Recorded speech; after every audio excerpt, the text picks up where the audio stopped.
All right, now we're putting a new radiator in. It's going to have a new custom kind of location and mounting. But we kind of got everything else around. We got our outer fenders, our inner fenders in, our core support. So we can start mocking this up and figure out how we want to mount it.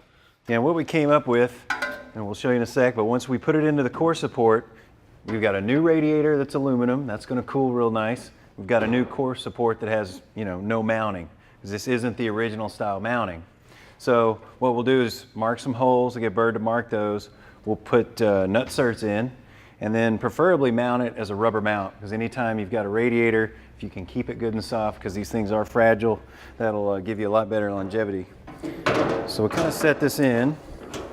You can kind of mark where those are going to run.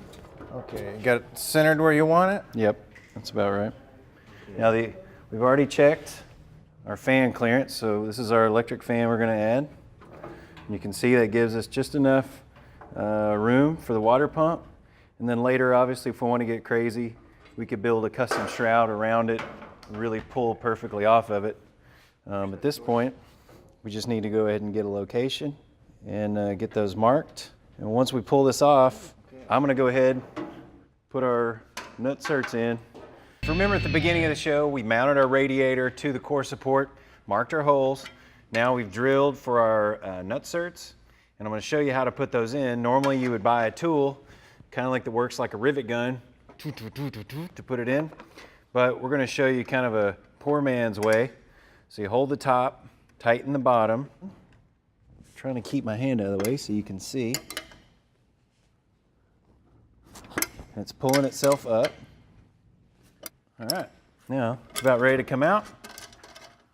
Pull it out. Now you have a nut in aluminum. Pretty cool. Damn, looking good. Yeah. All right, so we should be able to drop this in. I'll hook you up with some fasteners. Now, we mounted this thing with zip ties that come with it. They just go right through the core, which is really easy. It's literally about 5 minutes worth of work. And we've directly mounted a flush mount, which goes straight to the radiator. Now, if you had time, you could build a shroud. You could pull it off, really give it some vacuum that would come around. But a direct mount, it allows you to pull all the way around the section, and then when you get up to speed, you've got air that's going to blow by. So, for a quick application, something like this works pretty sweet. Yeah.